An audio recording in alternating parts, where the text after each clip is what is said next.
Welcome in, everyone. It's time to talk a little Texas football. I'm Bobby Burton, joined by Rod Babers and Jerry Hamilton on Texas football. This hour sponsored to you by friends over at the Rogue Shop, rogueshop.com. We'll talk about them a little bit later. Rod B. and Jerry Hamilton, Longhorns headed to the Peach Bowl, 38-24 victory over Arizona State yesterday afternoon. I think that we've got to look at this and say, you know, what went right for the Longhorns? I tell you what, I go back and think about this game. Texas goes down 7-0. But then Steve Sarkisian has one of those rallies that Rod often talks about where Texas scores points in bunches. They go into halftime up 28-10. Score on 3 consecutive possessions, touchdowns, each of them. That patented Sark run. Longhorns now headed to the Peach Bowl for a date with Arizona State on New Year's. Rod B., Jerry Hamilton alongside here. Jerry, I got to ask you a little bit, man. What are your thoughts? We didn't talk to you much in the post game. What were your thoughts on the game yesterday afternoon? Yeah, I thought Texas ran the ball better than I thought they would. We talked about it all week. I thought Texas was going to run the ball in Clemson because Clemson had the worst rush defense and worst relative term rush defense in the college football playoff. They were giving up about 146, I think it's around there. But to get 295, 298 with your backs, with your 3 backs, 37 carries for 295, 298, whatever that number was. And the way they're running off the right side before Cam Williams injured, I think Texas might have rushed for 375 if they hadn't had the OL injuries in that game. But just the way Texas ran the football, and Rod called it the buffet. You know, it was the pin and pull. It was the wide zone. It was anything they did. They were successful running the football. And they got different types of backs went for 100 yards too. You had big play Jaden Blue hitting the outside zone and getting to the edge, and Clemson couldn't close that gap. Same problem Arizona State's going to have, by the way, which we'll get into. But just how effective they ran the ball. And outside Georgia game, the last 3 games, Texas, outside of Georgia, the last 3 games, Texas rushing's averaging out, 250-ish, 240-ish in those 3 games? Yeah. And that's bad news for Arizona State, which we have a long time to get into. Yeah, Rod, you came up with this stat last night. I think it was 3 of the last 4 games, Texas has rushed for the most yards all season long on the ground. What did you think of yesterday, bud? I think it does kind of support the theory that Georgia's just a bad matchup for Texas, and a lot of the Texas core concepts and conceptual signatures just don't match up well with what Georgia does in terms of their personnel and the scheme. But there's no doubt. I mean, the running game for Texas, they have found something in the run game, and it is their bread and butter, man. It's the wide. So here's a stat from Pro Football Focus. So I got my own stats about how successful Texas is on the wide zone. But here's what they said about the outside zone. According to Max Chadwick, they say Texas ran for 249 yards on the outside zone. That's what they claim. Wow. 10.8 yards per rush, 7 yards after contact per carry. They say Jaden Blue averaged 17.3 yards per attempt on outside zone. Now, that's because he had the 77-yard and the 38-yard touchdown are both on the outside zone. They're basically on the same play. Those are the ones that Quinn checked to, audible to, QB1. All right, that's what experience can do for you. So it does seem to me that the run game is, unless it's against Georgia, it is like we thought. It is peaking at the right time. The run game is peaking at the right time, and that's with multiple offensive linemen going down. That's with just starting running back, losing Trey Wisner at one point, and you still kept the run game clicking. So I got a lot of faith in the run game, unless it's up against Georgia, that they'll be able to move the rock against Arizona State too. Like I said, and Jerry said, we'll talk about that. But defensively, I actually went on the rewatch. I like the game plan defensively. I think going up against Cade Klubnik, it was the best quarterback Texas had played, and that showed up. I just think that's what happens when you play good quarterbacks. Think about last season, guys. Texas had a good defense last season. I know the pass defense obviously wasn't great, but the 2 best quarterbacks they played are the 2 games they lost. And that's what great quarterbacks will do, right? And I think that's what Cade Klubnik did. He beat balled out and just made some great throws and really did handle himself well under duress and under pressure. So I don't think that the Texas defense has any real issues that I saw. I just think that Tate made a lot of plays, and Texas wasn't perfect. But that's what happens when you play against a group of NFL caliber wide receivers, which they got. They're young. Someone's going to play on Sundays, and a quarterback. There's more help. Cade Klubnik is an NFL quarterback. I ain't saying he's a starter in the NFL, but that guy's going to be on a roster, in my opinion, in the league. I tell you what, that wasn't the only game, by the way. Texas versus Clemson was not the only game. It is the one that we concerned ourselves mostly, but also we need to congratulate some state high school football champions, guys. Yep. Several of them crowned on Thursday, Friday, Saturday. Austin's Vandegrift High School won. They beat Jerry. I can't remember who they beat. South Lake Carroll. Riley Dodge's team.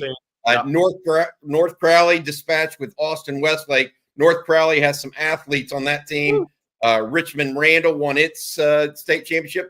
Look, that's Central Texas, that's North Texas, and that's Houston. Smithton Valley won a state championship as well. Carthage, Columbus, Gunner. Look, a lot of teams. It was more spread out. It wasn't DFW dominated this year as much as it has been. And even Kilgore, Salina got Kilgore. By the way, Salina's junior quarterback.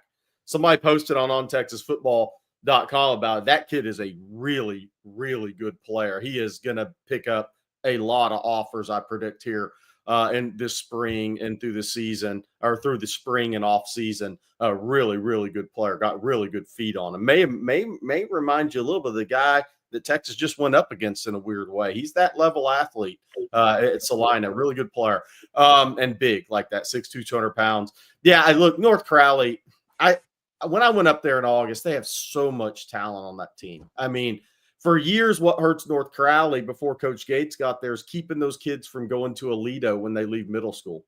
Yeah. Okay. And now they're keeping those guys. And, I mean, Turntine's a beast. Quentin Gibson's really good. The quarterback going to North Texas with a TCU commitment as a slot receiver is a great leader. Jonathan Cunningham's a stud. The sophomore tight end's got 15, 20. I mean, they got 20, 22, something like that, D1 players on that team, but they had connectivity with that talent.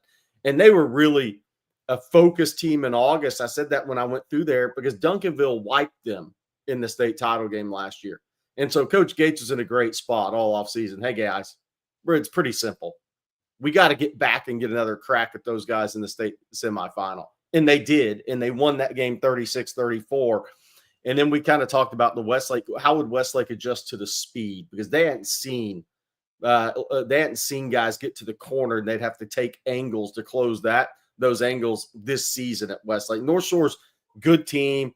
They're not as talented as North Crowley. North Crowley has real speed all over the field, and that North Crowley, great team. They were a great team this year. They really deserved that one. Congrats to Vandegrift on their win as well. I think Drew Sanders' first state title. Larry Hill, longtime coach at Smithson Valley, his first state title. Love those guys that have been around 30, 35 years.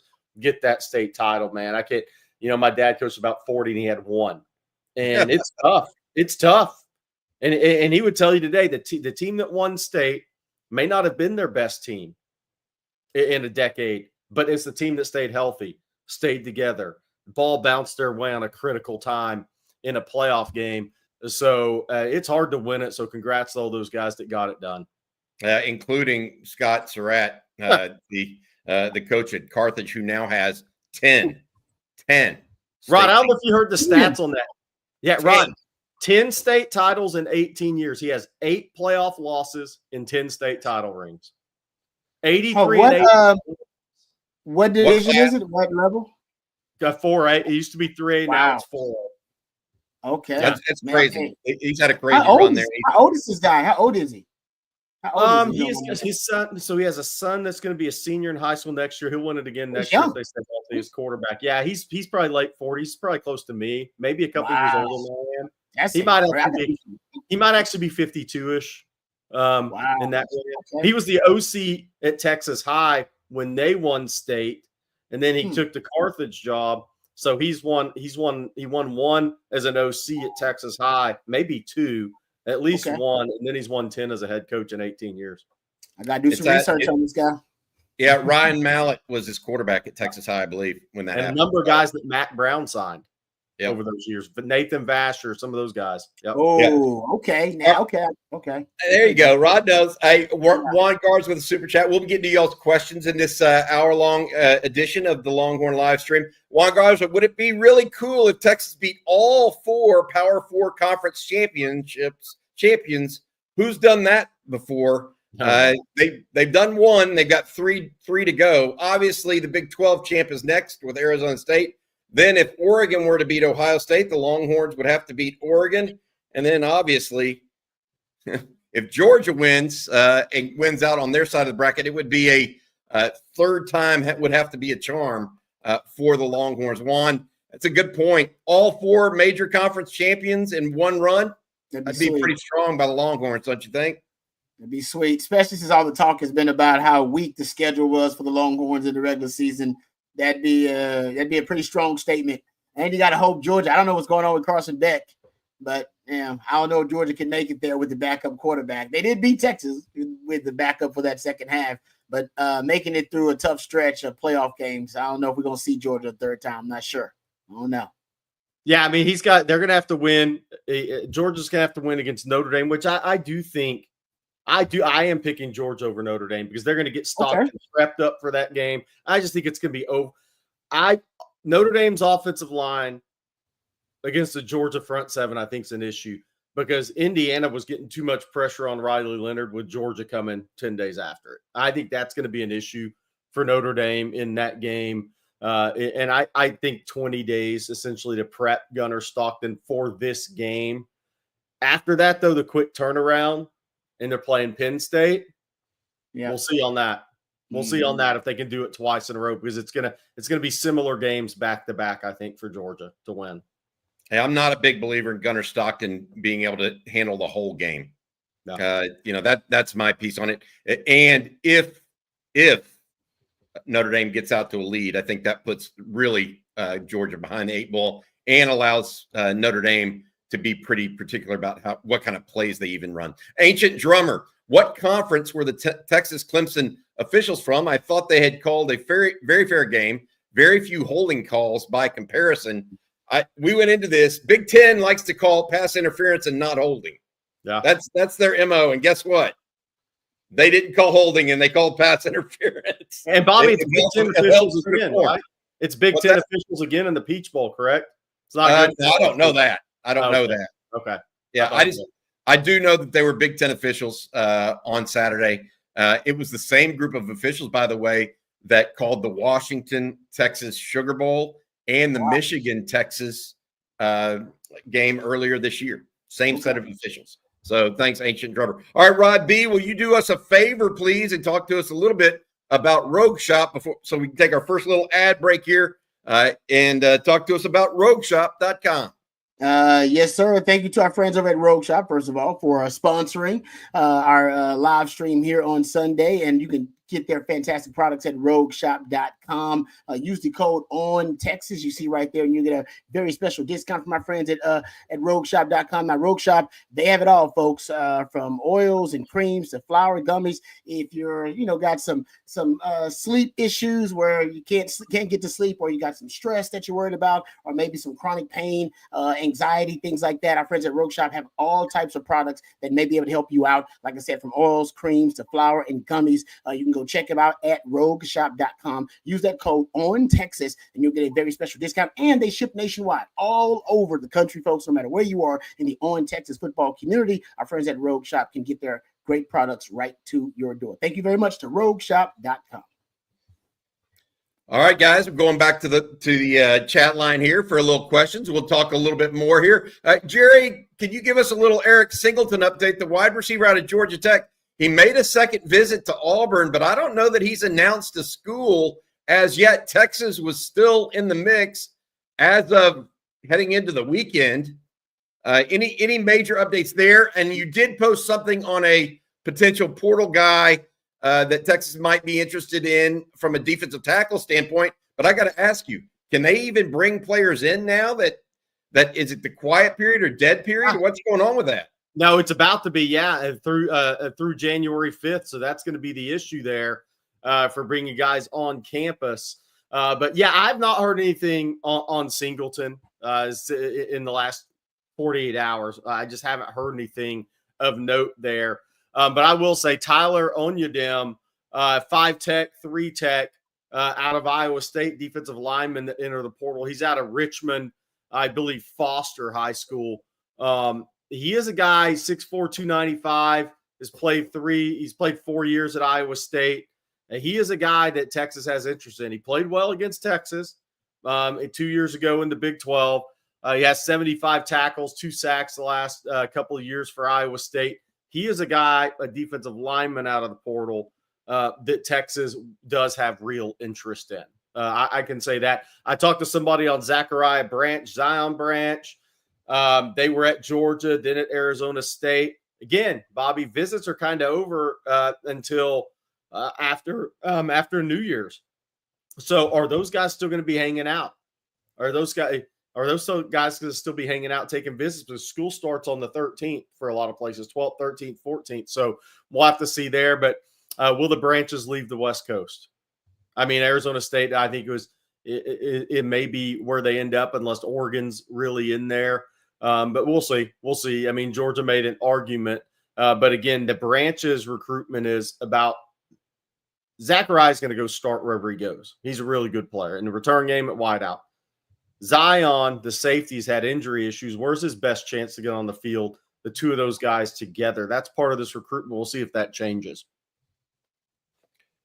Rod, when we talk about Texas and what they need in the portal, and I want to ask you this direction. We saw a big play last night from Bill Norton. Great play. Right? Yeah. Late portal edition. Jerry, he was not this big ballyhooed recruit. But there he is sitting on the goal line, making one of the bigger plays of the entire year, right? Jermaine Lole. Oh, Texas lost. Dominic Williams. Remember, that was the defensive tackle everybody wanted. He ends up going to Oklahoma. Well, they flipped Jermaine Lole from Oklahoma to Texas after that occurred, right, Jerry? Yes. It's going to be hard for Texas to get a true superstar defensive tackle. There may be one that goes into the portal that Texas goes after, by the way, that we're monitoring. But the point being, how hard is it to find guys that are really can help your team?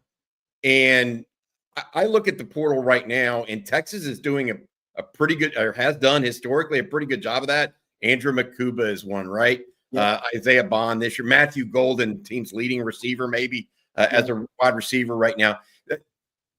My point in all of this conversation topic is don't be so caught up in the big names in the portal to the exclusion of other guys like a Bill Norton that still fill a role on your team. If Texas thinks they're good enough to play for you, like for instance, if you would have told me who's going to have a bigger impact, or asked me who's going to have a bigger impact on this team this year, going into the year, Amari Niblack or Bill Norton, I probably would have said Amari Niblack. Yeah. So don't get caught up. My point is, Rod, don't get caught up in that. Get caught up in what they can do actually for your team, not necessarily the name value they bring with them, right? You agree with that from a portal perspective, especially, I would say. Because they're immediate help. Exactly. Because you don't look at potential in the portal, right? You want guys that are proven to a certain extent, proven commodities, and because of that, they'll come in and you can more accurately project the role they're going to play. And I think that's why this staff does a really good job of that, understanding. All right, portals got to be guys that help us right now. These aren't projects. These aren't guys with a lot of potential. These are guys that we know can help us right now. And sometimes, some of the players that may have, big names or whatever, they were big names from recruiting, not necessarily guys who have proven themselves at those positions. So I think the staff does a good job differentiating potential and promise between, these are proven commodities and guys that's got to help us in the immediate right now, a short-term solution and a long-term solution. Fair. Jerry, you agree with that assessment? Kind of, you got to go after the guys that will help you today in the portal. Yeah, any way possible too. I mean, a punter is big. It is. He's not a big name guy, But is he not big for this football team? How many two-time all-conference players are there in the portal at their position? Legitimate two-time all-conference, a first team and a second team all-conference player. How many are in the portal that played Power 4, that did it in Power 4, by the way, not small school, G5? I mean, maybe count them on one hand. That's a major addition. Major addition. I think Cole Brevard, major addition, because he plays 500 snaps over the ball in Power 4 football. Brad Spence, another pass rusher that can play off-ball linebacker or in a Trey Moore role. I mean, I think Texas is adding really good players, and none of them are the most highly ranked guys in the portal. But I think portal rankings are one of the worst things going on in our industry. I'm just going to be honest. I think it's kind of a joke how the whole thing is, and I hate to be mean, but it doesn't make sense. The whole rankings process doesn't make sense. Guys with no production are getting ranked in the top 10 over guys who have done it. It just doesn't make sense. So I think Texas is doing, I think they're wise. Like the defensive lineman from Iowa State, I think that'd be a heck of a pickup if Texas can get him. I'm not saying they are. I'm not saying they're going full steam ahead, but I'd tell you this, they're very interested in him. He's played in a good defensive system. He has been a productive player. He is 300 pounds. He is SEC size. He has some 5'3" versatility. That's a really good player. So I think Texas is going after the right guys. And he's from down in Richmond, Texas, too, yes. By the way. All right, hey, let's switch gears here a little bit. Any new updates on the injuries to Cam Williams, Trey Wisner, Jake Majors? Wisner and Majors both could have returned to the game on Saturday, Steve Sarkisian said. So given that we've got 10 days until Texas plays again, my guess is Wisner and Majors going to be just fine. Yeah. The question is Cam Williams, and unfortunately, I don't have an update for you. He was expected to get an MRI this afternoon. That's the latest news I have. We will have our ears to the ground in case something does occur over the next 24 hours and he gets the results back and we hear something. I will say this, and this is something that Rod and I talked about in particular yesterday. Cam Williams, after the injury, actually went back into the game for one play to try to give it a go. Okay. That, just being around football as long as I have, and I know y'all would, Rod, you and I talked about this a little bit, that's not indicative of a guy that's torn an ACL. No. It doesn't work that way. No. And so I will hope that it's something like maybe an MCL or something like patella. I just don't know. Yeah. But I would say this. I think it's something that may be a little lingering with him too, that got aggravated when he fell on. Okay. Got it. That's fair. From what I've heard. But I've not heard an update on it. But I will say this. Texas is in a really good spot to rest week against Arizona State. Arizona State, this would be a pretty historic upset in the playoff for me. And I'll get it. We can get into it later. But well, let's go right now to V Brown because he has a good question. Let's just start there, Jerry. I mean, is ASU's D line better or worse than Clemson's, Jerry? Look, I rewatched Arizona State, Iowa State today, and I know the score of that game, but I think Arizona State's in deep trouble against Texas. They're not as big up front as Clemson, and I'm not saying. Look, the kid from Tatum is a really good player for them. He's an undersized guy. He plays hard. Clayton Smith, those guys play hard. But Rod, what I saw on tape, when you watch them, you're going to see it. If there aren't many turn and run guys for them at linebacker and edge. Yep. I think Texas is going to run the ball very similar. I mean, Iowa State had holes. They just fumbled the football. People have run the ball. They have moved the ball on Arizona State. And I think Clemson's a more talented team than Arizona State. Arizona State's issue, and I think their left guard, whoever lines up on Arizona State's left guard may have box score day based on the Iowa State game. I think the line of scrimmage is Arizona State's in really big trouble. And I love Scatabo, guys. Y'all know I've been on him all year. I think he's one of the best, most fun, best players in college football. But, man, and Levitt, I think, is a really good quarterback. But he doesn't have the weapons that Clemson had. Jalen Tyson, the receiver, or Jordan Tyson's out. He got injured, shoulder in the Big 12 championship game. Guys, I mean, I hate to do it. I mean, it sounds like bulletin board material. I'm not a coach or player there. I'm thinking 52-23 in this game. I think it's going to be ugly. And I think y'all know before we give official predictions and all that stuff, we're going to talk about it a little more. It's going to be big. Here's my question, though. Here's the real issue. The question was, is ASU's D-line better or worse than Clemson? The answer is categorically not. But, Rod B., I think ASU will play some 3 high against Texas. Clemson wasn't playing any 3 high against Texas. So ASU will mix up the defense because guess what? It's a Big 12 style of defense. It's true. They've been morphing in that league for decades, and I know ASU is just now new to the conference, but that's good prediction. I like that. They don't have Clemson usually has the horses that they think they can just line up and beat you. Yeah. Correct? They thought ASU doesn't. They know they have to scheme you up a little bit. The whole deal for ASU though, if they can't establish a run against Texas, then they can't possess the football enough for it to matter, in my opinion. I think Arizona State, I mean, maybe they run it and they possess the ball and they shrink the game, but man, I see a lot of issues for Arizona State against Texas. Both sides of the line of scrimmage. I think their secondary may be better than Clemson. I think they coach those guys up really well. I think Dillingham's done a great job. I think he's got great leadership. There's a huge talent disparity in this game. Though, I mean, Rod, the more you watch Arizona State, Bobby, you're going to see it and you're going to be like, whoa. It's like at a lot of positions. Yeah. No, that's what Bobby's right. That they got to close the gap with a schematic, strategic, tactical advantage, which means a lot of boutique trick plays, a lot of tendency breakers, and they got to do that stuff early before it gets out of hand. So I expect them to come out and throw in everything at Texas in that first half, everything they got. If they can keep it close in the first half, then Texas third quarter alone will keep you in the game. Yeah. So I think that's what they're like. Hey, we just got. So I agree with you guys. I think you're around the money, Jerry. I think Texas just got NFL bodies with Sunday skill sets, and Arizona ain't got a lot of those. They got Scatterbo, but they ain't got a lot of that. And Bobby's right. The scheme, because Dillingham's done a good job, and I've heard really good things about actually the defensive coordinator and the defensive scheme from Arizona. So good job. Yeah, I'm gonna go check it out and break down the film probably tonight and tomorrow. But yeah, I expect them to come out, and I agree with you, Bobby. Maybe the 3 high, whatever has worked against Texas.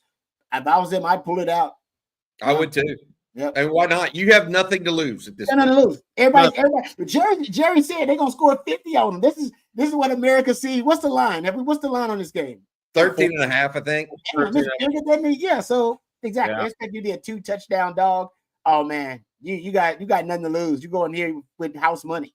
Yeah, house money now. Look, I could be totally wrong. I just see a huge talent disadvantage coming in. Well, there may be, but I mean, look, Rich Rod won some games with the talent disparity up at West Virginia with great. I mean, scheme can break some tendencies there.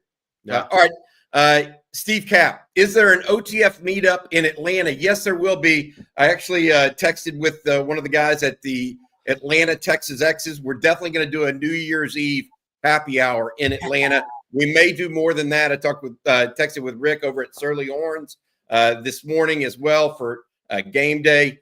Be on the lookout there, Steve. But absolutely for sure doing the New Year's Eve happy hour with the Atlanta Texas X's. I'll let y'all know more as we get going. Thanks for asking, Steve. And I hope people are coming to Atlanta. Because I'm going to be there. We're going to have a little fun.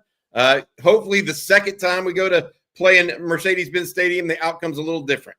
But at least we know where we're at right now. All right, Randy Jones, why did our secondary look confused several times in the game? They were even arguing with each other after plays. I noticed that. Rod, you noticed that. Jerry, you noticed that. Jerry, you noticed Gilbo going out of the game. Rod said the same thing. What was going on there in your opinion, Rod? Because I know you've watched it a second time now, as have I. But what were your thoughts on that?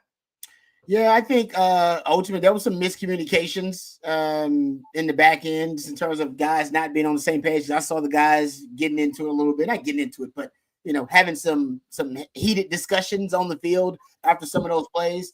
I think ultimately you had NFL caliber wide receivers with that combination of the best quarterback you've played. I didn't see a ton of coverage bust on that drive that made it the 10-play drive.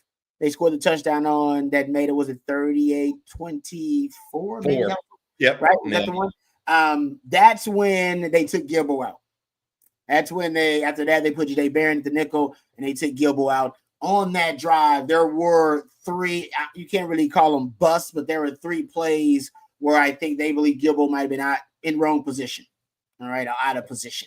And I think that's why they made it, especially even on the touchdown where they I don't know, go back and look. They were playing a lot of split coverages, in my opinion, split field coverages in the red zone. And Clemson called them. Clemson figured it out. They were playing man on the boundary field. On the field side, they were playing some zone, and they caught them a couple of times. And they caught them the last touchdown. They caught them on that zone side, on the wide side, and that's when Gilbo's eyes were in the wrong place. The wheel route, they basically ran a 4 verts, and it was a brilliant call down there in the red zone because you're playing man to one side, you're playing zone to the other, and essentially they caught Texas linebackers with a little miscommunication. So they didn't figure out who was going to take the wheel and who was going to take the flat route on the motion guy. The motion guy getting the flat, and then I believe that that running back wants to wheel out of backfield. Essentially, it turns into 4 verts, but Texas really was just out of position on those. So to me, it was real more good play design, great quarterback play with really good wide receivers that could make plays in one-on-one situations. They picked on Gilbo, they picked on the linebackers, and then they picked on Malik Muhammad at the end. And Muhammad's, most of his stuff, in my opinion, was technique issues. Locking his hips, catch technique was a little bit out of sync because he wasn't actually, getting contact with the receivers when he was playing his catch technique down the field. He would have zone hips like turned inside to the quarterback when it was a man situation at times. It was just little thing, and I've never seen him that out of sorts. So it was an off game for Malik, and they attacked him after Gilbo went out. They started to go at Malik. So those were kind of their 2 second half adjustments. It was kind of going at the nickel and then going at the other side opposite Jadae Barron, pretty much. All right, we have another super chat here from Trey Day. We should talk more about Blue as a culture guy because he's had a tough year, but he never gave up and delivered when we needed him most. Respect. I'll be honest. Jaden Blue scores a touchdown on that 77-yard run, right? Trey Wisner wouldn't have scored a touchdown on that.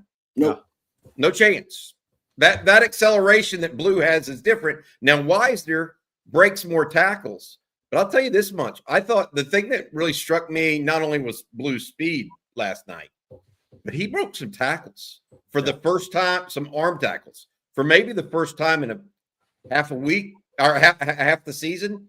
I mean, after he started getting fumbleitis a little bit, he started going down with every arm tackle. He ran through some arm tackles last night. And to your point, Trey Day, absolutely culture. And guys, this is another thing that we talked about. Sark, even when Jaden Blue was going through this, Sark would still send Jaden Blue out to meet with the media. Yeah. Did y'all notice that? Mm-hmm. That's a culture. David Benda, he would send out to meet with the media while David Benda was losing his primary job to Leonga Lafau. Mm-hmm. Right? Yep. I mean, that's definitely a guy that is a culture guy. And I don't know what the score is without Jaden Blue last night. By the way, I think he's going to have another big game against Arizona State. Same reasons. I think once I think Arizona State may be a little better positioned defensively on some of those runs, but I think he's going to hit one on them as well. It's just too much speed on the turf. Now we're indoors. I don't know. They better stop the outside zone. Rod B likes speed on the indoors. Rod B scored a touchdown indoors. Damn right. Yeah. Hey, this one from Fresh Prince. My goodness, I've never seen a Texas high school football team as fast as North Crowley. Did we not have any interest in Quentin Gibson? Jerry, people on this chat, truly, back in the start of the season, were asking us about him.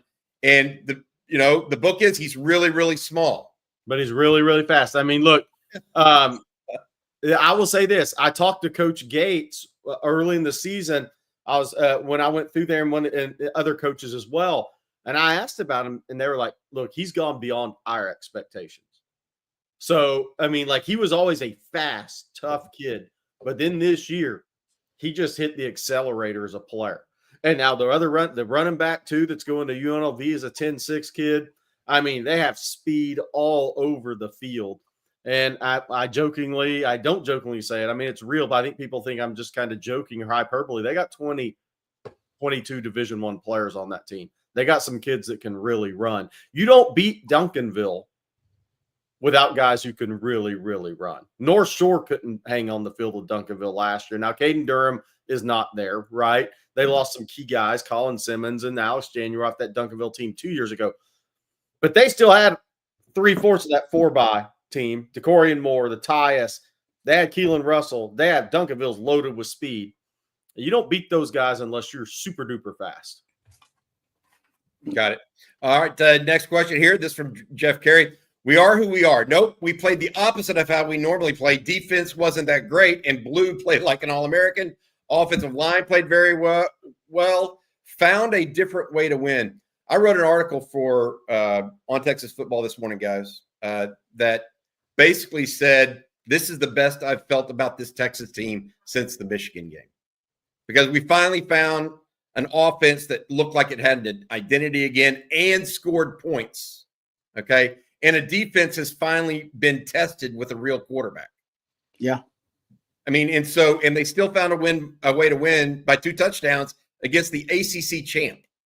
I mean, this wasn't little sister of the poor. No, I like the ACC. You're right about that. I like the stress test. I like that. The stress test that we got. It was a different type of – we hadn't had a stress test like that all season long, really. Yes. I like the way they responded. I'm with you, Bobby. Yeah, I agree. Yeah. I believe that's the most yards Clemson given up this year as well in a game. We talked about it going into the game. The 5 teams that had a 7-5 record or better, they had average giving up 428, 429 yards a game. Texas went for 494 with OL injuries and kneel downs. So, drop ball turned into an interception. Texas essentially was a 500-plus yard game for them against Clemson. I mean, so they even eclipsed what other teams had done to Clemson this year, including Lenore Sellers, as far as total yards and the way they did it. Yeah. All right. This one from Rick Aberguy. At Michigan against OU, against UGA twice, and at Aggie. Has any team played more games against great defenses than Texas this season? That's kind of an interesting thought. We talked so much about Texas hasn't played against great quarterbacks this year, but has any other team played against as good a defenses as Texas has? That's a good take. I like that take. I'm not sure A&M's a great defense. They weren't ranked like it. They had good personnel up front, but their back end linebackers weren't great. Georgia, yes. Oklahoma, top 25-ish level defense if their offense had given them any help. Michigan, obviously. It's a good question. Maybe Oregon has, but probably not. They played Ohio State and Penn State, but they only played them once. Yeah. Probably not. It's a good point. Personnel-wise, though, this definitely played some really good personnel-wise. There's a Georgia. Like you said, the Aggies got NFL players on the D-line. Oklahoma's got some guys in the league on the back, in that back 7. Michigan, they got 4, 5, 6 NFL players on that defense right now. That's legit. It's a fair question. It's a different way to look at it than we haven't. It's a different way to look at it than we haven't looked at it. Somebody in the chat said it. Georgia's the other team you'd look at that maybe has. They played Texas twice. They played at Ole Miss. Yeah. I mean, they played the schedule. They played Tennessee at home. Maybe it's Georgia. Maybe that's the only other team in the conversation. Fair. Good question. Rick, good observation there, buddy. Mixed with Jerry, what keeps Jade Barron or Gunnar Helm from being first round? With Barron, it's going to be about how well he runs. Testing. Yep. If he runs a sub 4.5, I would almost bet that he gets some looks late in the first round. I think he's going to run under 4.5. He runs 4.55. I think he's under 4.5. I think he's under 4.5. Yeah, I think he's under 4.5. I think he'll run the 4.5. I think he'll run, 4.4 something. And yeah, that puts you in the conversation as a Thorpe Award winner. But not only that, if you look at the corners coming out in the draft, he's among the top 3 best corners coming out in the draft, in my opinion.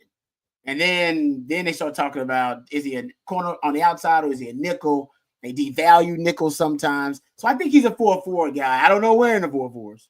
I think he's a 4.4 guy. He's not a blazer, though. He's not going to be a 4.3 guy, anything like that. That's not really. What about Gunnar Helm? Same thing. Yeah. Strength and testing numbers. It's not a premium position. That's what hurts him. Yeah. Jaday's okay because corner's a premium position. So you're going to get 4 corners taken in the first round. Yeah. It's the reality of it, right? Tight end, they take the freaks in the first round. Hell, Brock Bowers is having the greatest tight end season in the history of the NFL right now, actually. Yeah. Those freaks go in the first round. You're not a freak at tight end, not a premium position. So it's going to drop him down. But I don't know if he'll drop past a, 3rd or 4th round. That 4th round, I think he's that good, in my opinion. Highly productive, man. Oh, man. I smile every time I think about that guy because of how productive he's been. Kind of, waited in the wings. Everybody, I'm as guilty as anybody, dude. I am. Yeah. I'm as guilty as anybody. Well, Helm runs faster than Sanders. Will he run faster than JT? Yes. I have no problem eating that crow. It tastes good to me. Me too. I said he couldn't beat man to man. That's what I said. I said I don't know if he can win one-on-ones. I was like, well, he's winning one-on-ones and mossing dudes and hurdling guys, and so I had to shut up about that. I'm glad you're right. I'm glad I had to shut up about that. Yeah, we'll gladly eat crow if it means Texas W's. All right, Juan Garza. How come Texas is not moving fast enough on this Iowa State DL? We're going to miss out, and Tech or LSU going to get him? Thoughts? I don't even know. The guy went in the portal yesterday. Yeah, I don't know. I don't know how to answer that. But they like him a lot. So it's a competitive world. That they like him a lot. But like I said, I'm not sitting here saying he is their guy right now. There may be others that they think are going to jump in that they like better too. So, but I do know they have real interest in him. Fair enough. Rod, we need the helmet, bro. This is for Jeremy Daniel. Who you guys got, Oregon or Michigan? You mean Oregon or Ohio State? Oregon or Ohio State. Man, this is an interesting one. There you go, Rod B. Yeah. I'm actually leaning to Ohio State in this rematch. Yeah. Look, I think Tennessee, Ohio State beat Tennessee physically last night. Their manhood, Ohio State's manhood has been called into question. Yes. Yep. And look, they lost by 1 point at Oregon early in the season. I actually think I was thinking about this. There was another question. If Texas beats Arizona State, who's a better matchup against Texas, Oregon or Ohio State? I'd rather play Oregon than Ohio State because I think their pass rush and their defensive front would be a potential Georgia-ish issue for Texas. Ooh, I don't know. Oregon's not good on defense. I want to play the team that's not good on defense. It's giving up 30 to everybody that's in the playoffs that they played. Oregon's a shootout game, but you got to play a good quarterback, man. The quarterback that can go. Quarterback said beat you before. I don't know. I don't know if I like that. I think I'd rather play Ohio State. We'll spill the Peel Howard. Mm-hmm. Hey, I'm just going to say this. Brian Robeson on the post game last night, Jerry, he put his helmet on. Oh, man. The condition of Brian Robeson's helmet compared to the condition of Rod's. It's crazy. Rod, you have not a single mark. Put his helmet back up there real quick. Yeah, it's all messed up. It got gashes all in the front. Rod looks all clean and pretty. Brian literally there's still plastic threads coming through Brian. That have been gashed and Rod's a pretty DB. That's what he is, man. I don't have many gashes on this. I can't even feel many on it right now. No. My helmet's just like Rod. Lone Star Showdown, A&M, Texas. No scratches on it. A&M didn't put a scratch on it. Didn't put a scratch on the Lone Star Showdown helmet. Hey, here we go. Whitney Gaddison, good question here. Will Isaiah Bond, be able to play against ASU? There's Brian Robeson yesterday. If you can see the scratch, look at that.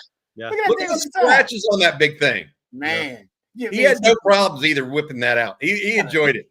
But let me ask y'all, Ryan Wingo, I mean, what do you have? 69. CJ Vogel on Texas Football listed the snap distribution for Texas.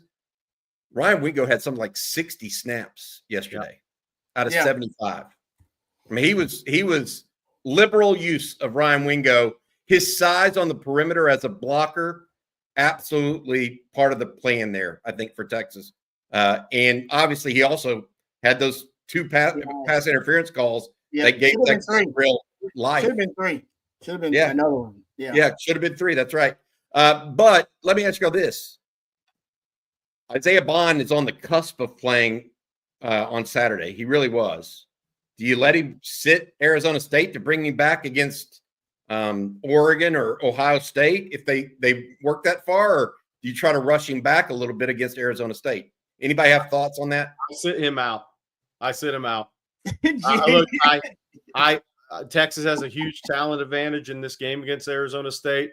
Rushing Isaiah Bond back wouldn't be a reason you'd win by 7 more or lose this game. If Texas loses this game, they have no toes left. The Arizona State cannot match up talent-wise with Texas. They just can't do it. Dillingham does a good job. It's talent mismatch. I would sit Bond, and I'd get him ready for Ohio State or Oregon. I think Jerry's right about that. I would sit Cam Williams too. Yep, both. I think he's right. Jose Rodriguez, good evening, gents. After this weekend's game, are you guys now glad that we had the game and not the bye week? Yes. Would you have rather had 2 weeks to get a bye week? Your opponent would be Notre Dame or Oregon. All right, no, Notre Dame or Ohio State. You would have gotten a bye week, right? Yeah. So you would rather have Arizona State as your quarterfinal. Yep. As your quarterfinal opponent, right? Agreed. So I am happy for that reason, but actually getting a bye over playing, I've long thought this in bowl games, it's just too long. You're not playing the same team you were at the end of December or at the beginning of December as you are at the beginning of January. The rhythm is all out of sort, both offensively and defensively at times. Yep. And so I like the setup of playing actually in the round of 12, personally, for Texas. And it got a really sour taste out of their mouth, too, by the way. It did. Confidence. It got them confidence, man. I agree with you on that. Yeah, they got a favorable draw. Let's just be honest. They got football God shined upon them. I mean, it's one of the best. I don't know if anybody got a better draw than Texas. The 5 or 6 is almost where it was going to be at when we saw this shake down. If you were going to say, okay, either the ACC or Big 12 champ and a G5 champ would end up getting a bye, even if it was just 2 of those 3 end up getting a bye, 5 or 6 is where it's at. I mean, look, Penn State's the same way. I mean, they hosted SMU. Now they get Boise. Everyone said, James Franklin's now won a game, even though he went for it on his own 19th. On the 19th, up 21. I still understand it. I don't understand these guys, but they should beat Boise State. The 5 and 6 seeds were a prime spot to build some rhythm with games you should win. Continue that rhythm on in round 2, and upsets do happen. But Texas and Penn State are favored for a reason in these games, and they should have 2 quality games headed into a semifinal game. And if you're Penn State, we talk about Texas, but if you're Penn State, if you take care of your business against Boise, you're sitting there either can Georgia, even if Georgia gets by Notre Dame, which I do think they will, can Gunnar Stockton beat 2 really good teams back to back? Penn State's in a really good spot in this playoff. James Franklin's in a good spot. Yep. As long as they can get by Boise. Yep. Y'all's point, Jerry, you're right. 5 and 6 were the best places to be. Yep. No doubt about it. Hey, let's talk a little bit more about our friends over at Rogue Shop real quick. Every Sunday night live stream brought to you by our friends at Rogue Shop. Rod, will you tell them more about Rogue Shop, please? Yes, sir, and happy to have our friends at Rogue Shop be a part of the On Texas football family. Thanks for sponsoring our Sunday live stream. Remember, go to rogueshop.com. You can see the website right there. Use the discount code On Texas. You'll get a very special discount from our friends over at Rogue Shop. Now, if you're dealing with sleep deprivation, or like me, you got all types of pains, whether it be shoulder issues or like I have, or whether it be just aches and pains of different varieties, whether it be stress or anxiety that you're dealing with, our friends over at Rogue Shop actually have a lot of great products that may be able to help you out, whether it be different oils and flour, gummies. They actually have creams of different types as well, and they ship nationwide all over the country. So no matter where you are in the On Texas football community, they can get their great products to you. Go to rogueshop.com, use the code On Texas, and you'll get a very special discount from our friends over at rogueshop.com. Rod, I'm going to stay right here with you and ask you this question from our friend Jay Lee, Super Chat. Thanks, Jay. Rod, is there any reason we couldn't run match zone with our linebackers? I get so sick of guys stopping in between our linebackers and standing there wide open. You know, some of that has to do with the experience of the linebackers that are playing too. You know, that's part of it. But what is your thought about Jay's question there, Rod? Yeah, they've done a really good job all year. I think, you know, most of the time the pass rush is a little bit more effective than it was in that game. I don't think Texas could get a consistent pass rush. I like what Brian said about it didn't seem like the pass rush was married, at least the pressure packages and the fronts were married and coordinated really well with the coverages. And maybe that's just what a good quarterback could do, right? Extending plays. But I did notice that they found soft spots in the zone. And they did take advantage of the linebackers, and more take advantage of the linebackers' eye. That's why, you know, him extending the play and then made it come right back to where the linebackers would void that spot because they're moving with him. He did that a couple of times. And also, I just thought they had a really good tight end. I was a little impressed with him. He made some plays out there against the Texas secondary. So, you know, our linebackers have been good all season long. And they're pretty good in zone coverage. Texas, that's what they specialize in, guys. And actually, I thought there was more variety in the coverages that they play in this game than they usually do. Usually they're 70% match 3, match 4. And that's usually all Texas really does. They don't play a lot of man-to-man. They play a little bit more man-to-man here, played some cover 2. I thought they should have went more NASCAR package late in the game when Clemson abandoned the run, and I didn't see enough of that. I thought they should have done that and put more pass rushes on the field, but the linebackers are fine. Clemson just did a really good job, man. They had a good game plan. They really did. All right. This one from Tanner Frazier. Jerry, I'll ask you this one. Who wins if Clemson and Arizona State play?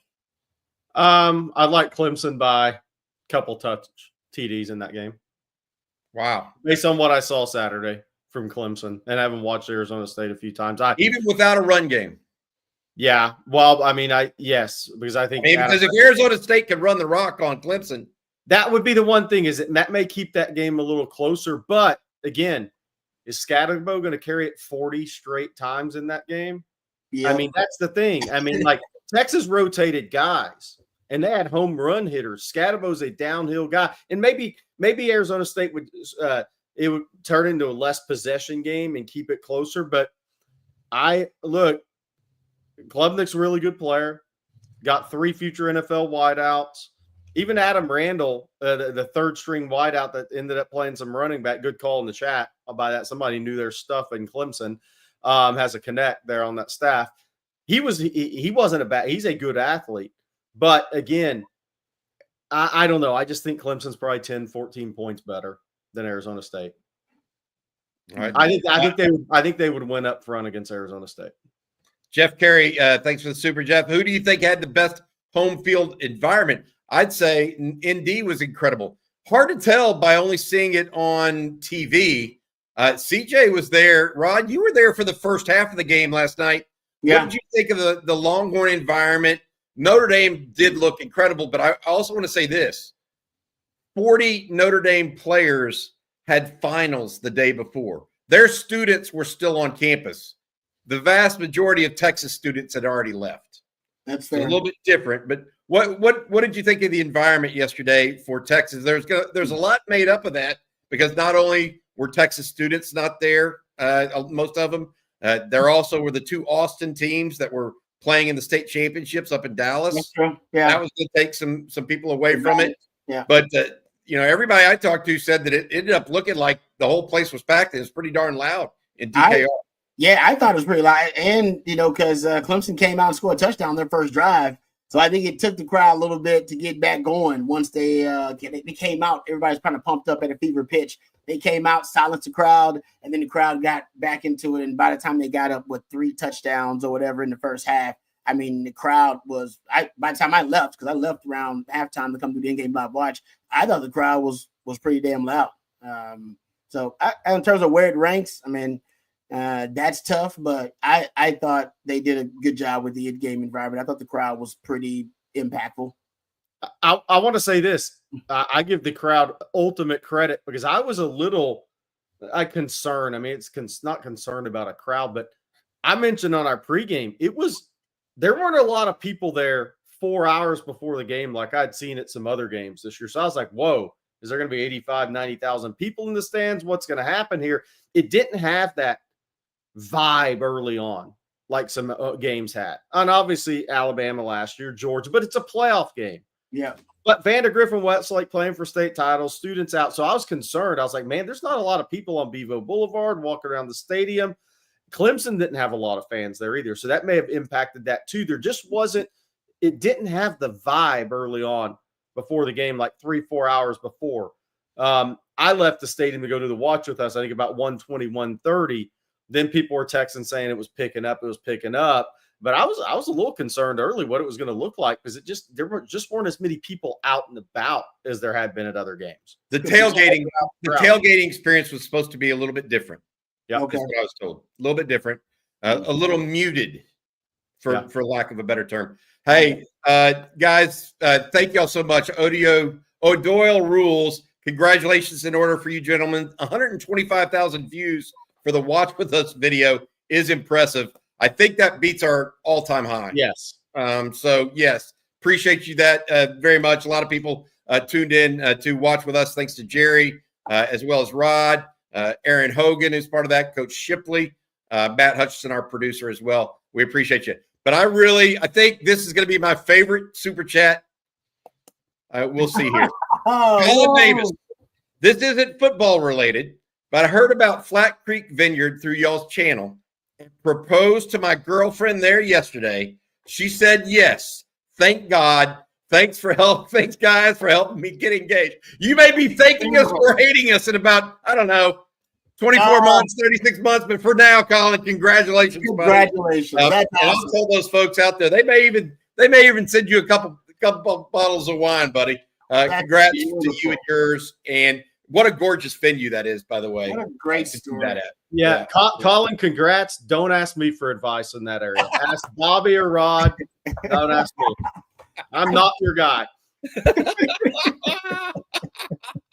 Sean McCumber, Clemson showed just how good UGA's front seven is. Rod, you talked about just being a bad matchup.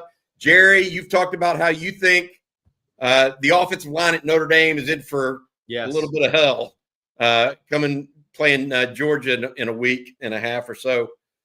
Is Georgia's front just that much better than everybody else's? Because they have it across the line. Yes. It's not one guy. I mean, it's all of them in it. They come at you in waves. And the linebackers are what makes it happen for Georgia. It's just the speed and size and physicality at linebacker. I mean, when Texas runs counter, they meet Texas on the counter, Rod, in a different speed, physicality, and hips coming into those guys than anybody else I've seen Texas playing. I mean, even counting Nick's teams, man. I mean, these guys meet you in a different way. It's the whole front seven to me, Rod. Yeah, and I think the secondary, you can make plays against the secondary, but the pass rush is coming. So you only got so long, and if you get too overly reliant on the pass, then they will just come after you with that pass rush they got, and they got some dogs there as well. So they really do. They solve a lot. They really present a lot of problems, and the secondary can tackle well in space, which is also really good like that. So they don't give up a lot of cheap ones either. It's tough. No, they don't give up cheap ones. Although DeAndre Moore broke one tackle. Yeah. I mean, if you really think about it, how many tackles did Texas break against the Georgia secondary in 2 games? Maybe 1, right? Man, if there's any questions left, to your point, we're really going to know on Georgia's front 7 against Notre Dame. Because if I'm Notre Dame, I'm concerned after Indiana got Riley Leonard. He's a good enough athlete where he could save some of those plays against Indiana. It's 50-50. He doesn't get dinged against Georgia to me. Those plays are not going to end in running out of bounds, throwing the ball away. He's going to get contacted before he gets to that point against Georgia. And I will say this, because I'm picking Notre Dame to win that game most likely. I just think they run the ball just enough and can run right at you. Texas has to run side to side a little too much. I think you can actually run and play action off of it a little bit against Georgia. And I'm not a believer in Gunnar Stockton. That's the other piece of it. But here's what I'd say. If you watched the Notre Dame-Indiana game and saw where the Notre Dame left tackle lined up on pass plays, I mean, he would have been, if it were the NFL, he would have been called for illegal procedure,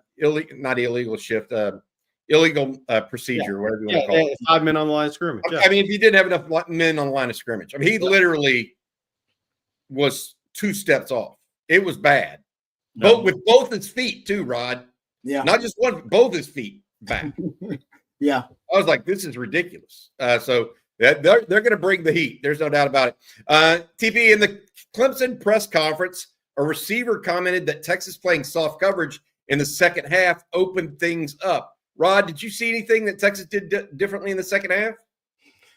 Playing soft coverage. I mean, Texas plays a lot of soft coverage. They'll play some bump and runs. As a matter of fact, remember that slot fade that Muhammad gave up, 30-yarder? He was playing bump and run coverage then. Yep. He was playing bump and run. But I'll notice that Malik Muhammad is the one that, because he's on the boundary, will play bump and run, or he'll have the bail technique and bail out some of the time. But, I mean, Texas plays off, and they've been playing it all year and playing zone. They're bottom 20 in the country, guys, in press rate, man rate, and blitz rate. They don't do either of those things. That's just a very sound defense. But when you play a good quarterback with some NFL caliber wide receivers who are going to play on Sundays, you got to start rolling the dice and doing some things. And I think they did coverage wise. That's why I said they had more variety in the coverages, I think, because they knew they were playing a good quarterback. But I mean, the truth is, they found soft spots in the zone. Texas tried to change it up. They moved Gilbo out, put in Janae Barron in the nickel. Texas made some adjustments, but Clemson made plays. Period. This next super chat comes from Justin Yarbrough. Jerry, you and I saw him, met Justin in person down at a in-person event down in Houston right before the start of the season. And I've got to say this to Justin and ask his response in the chat. Are you happy, Justin, with where Texas ended up this year so far? So far, I want everybody to think about that in the chat a little bit, because I challenge anyone to say that this season, now that they're 12-2 and in the college football quarterfinals, is anything but a success. And the fact that they can go even farther. So, no doubt. I mean, I think it's very good. All right, this is Justin's question, though, here. Jaden Blue now has over 1,000 total yards and 12 TDs, including passing, receiving, and running. Does Texas try to get him to return? If so, what does a 3-back room with Wisner, Blue, and Cedric Baxter look like? That's a good question. Is that too crowded? Or frankly, I mean, Cedric Baxter, as of right now, I mean, he's not going to be available for spring. You don't know if he's going to be back in time for fall camp even. Right. Jerry, where are you at on that? Even if he's doing drills and he's released for August practices, Rod, that's something different than carrying a football in between the tackles, being ready to go, right? Take the hits on that knee, being able to ready to go again. There's just no way to know. It's too early for me. It's on December 22nd where CJ Baxter will become August. Now, I know he's going to maximize every ounce of everything he has, because that's the way he's always been. And he's a future captain in this program, but I can't predict where or Christian Clark. I mean, Jadarian Price at Notre Dame's come back off an Achilles early on in college. and is now a really good player. Where will Christian Clark be in that as well? Because he was doing really well before his injury. But yeah, on Blue, I don't know, guys. I mean, I think that before the season, the plan was Blue was going to go pro. But where's that at now? It's a deep running back draft. It's going to be a tough one as in the running back draft this year, Rod. Yeah, it's always going to be like that, right? Because running back has become a devalued position, no longer considered a premium position. So a lot of running backs come out and I got to get on the roster in the league, get to the second contract, because your draft position, yes, you can get drafted higher, but how much higher you can get drafted at running back anyway? Yeah, how much higher? Now it could be. I mean, the 1,000-yard season from scrimmage is really, really impressive. So he does have, I guarantee you, some NFL teams that are looking at him specific situations in terms of specific schemes fit. Right. That maybe like, hey, he's perfect for what we do. Yeah. I mean, like get him with Andy Reid. That's why you can find a way to get on the Kansas City Chiefs with Xavier Worthy. That would be crazy. But he'd be perfect for a system like that. All right, a couple more questions here. We're over an hour now. We got time still for a couple more questions. We're going to finish this out, and hopefully you guys get to hear a little bit more. First game at this certain Tanner Frazier. My first game at DKR. Thought the crowd was electric.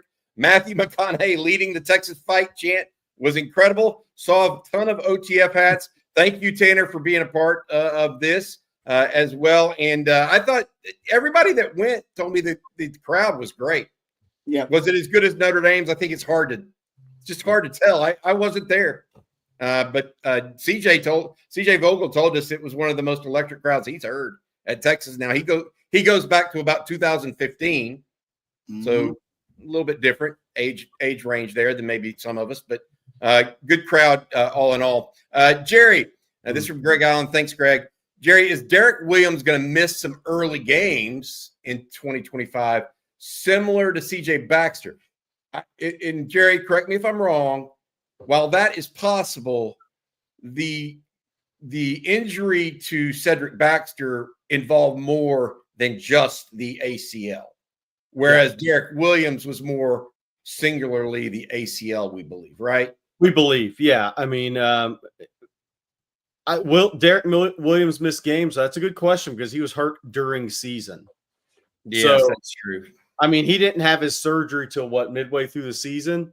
So will he be ready to go off an ACL game one? Be tough. He's a hell of a healer if he is.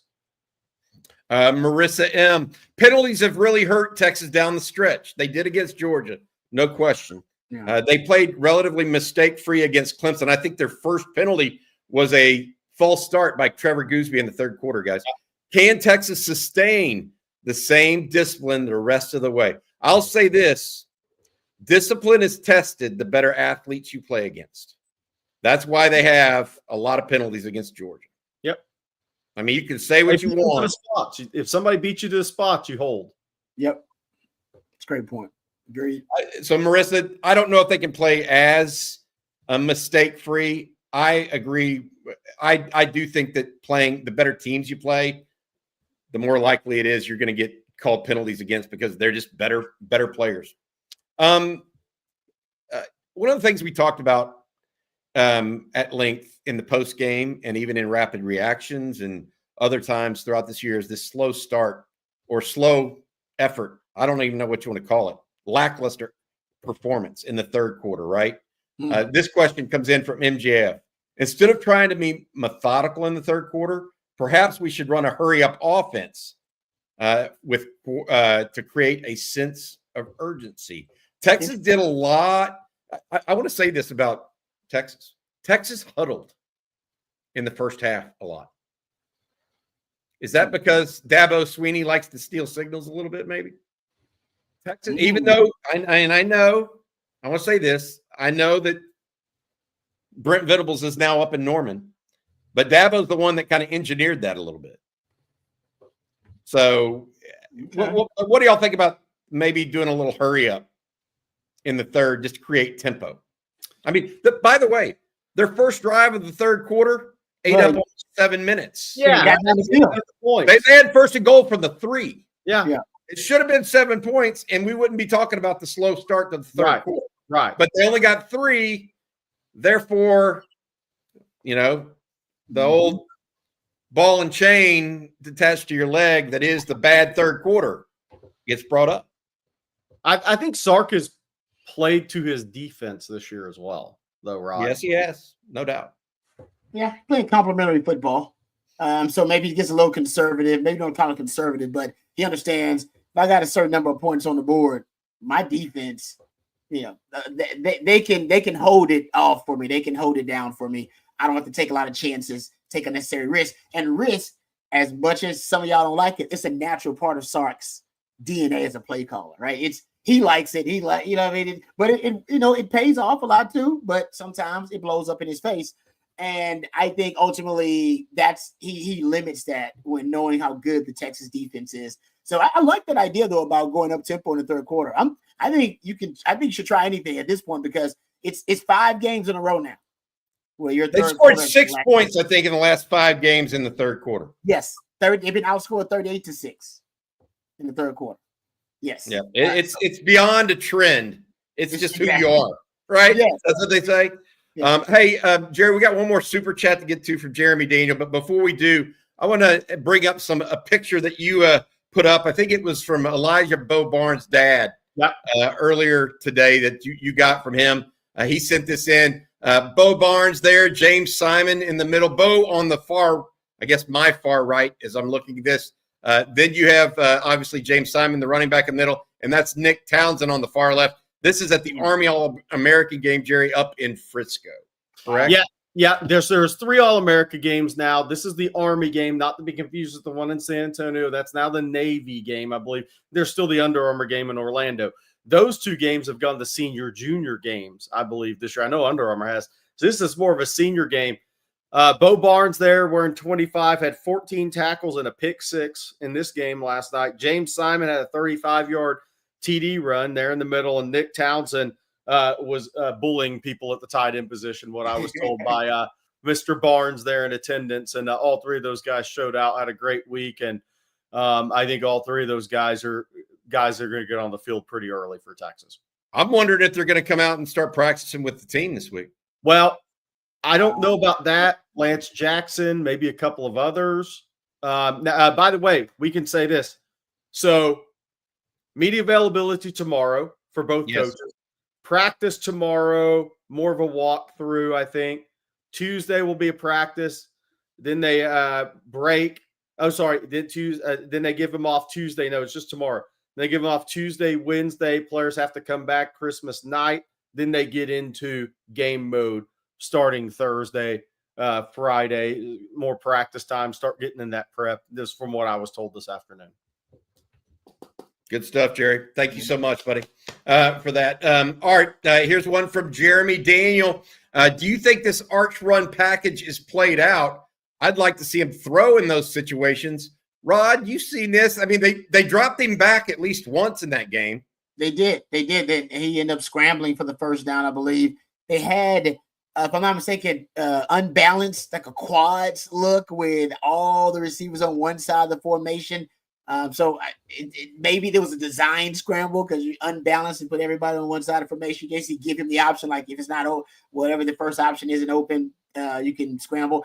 I think he's cooking up something. I do. Yes. I do think Sark is cooking up something, and we've seen him do this before with other concepts and kind of beat it into the ground and then have the counter off of it. Or and we've seen that. Remember the heavy package? With the big guys in it with Devontae Sweat and Byron Murphy did that a little bit early on, and then boom, you get those guys going out for routes and stuff like that. So I do think he's going to stack this concept, and stacking means build on it. I think he's gonna stack it. I'm not sure when. He's setting us up. He's setting somebody up, not us, but he's setting up an opponent. I guarantee you. All right, so it's not played out. Although not sure that fumble didn't make him necessarily want to insert him back into the game later.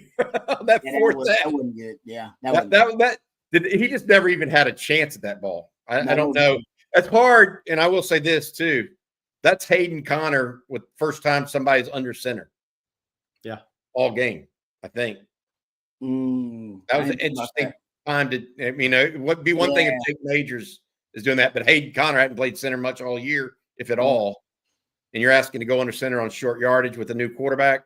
Yeah, interesting. Hey, MJ, I don't see a question attached to that. We'll try to get you. Do you have it? Matt, our producer, might have it. Nope, you can't find it. All right. Thank you, MJ. We'll try to get to your question again next time. Oh, here it is. Did y'all enjoy the mariachi from the game? CJ had a questionable take on Twitter, and it turned some fans off. What? When was the mariachi band? Because they've done this before. Mariachi band this is not a new thing. So I don't know when it is because I don't go to all the games. So I missed it. I was there for the first half, or maybe I was talking while it was happening. So I don't know when it happened. CJ probably likes them playing that hot to go song. So what are you gonna do? I'm kidding. I do like the mariachi band when they're at the co-op, Rod and Jerry. Oh yeah, is that the same one? Is that the same one? What's that? I don't know if it's the same one, but it wouldn't surprise me. Yeah, no, they jam. No, I listen. I like the mariachi band at the co-op. They jam. It's a party. Yep. So absolutely. All right, hey guys, that's going to do it for tonight. Thanks again to RogueShop.com, our sponsor for the Sunday night live stream. Again, RogueShop.com got aches, pains, need to get to sleep better. They've got some things that may be able to help you out. Again, RogueShop.com. For Jerry Hamilton and Rod Babers, I'm Bobby Burton. This has been On Texas Football. Hook 'em.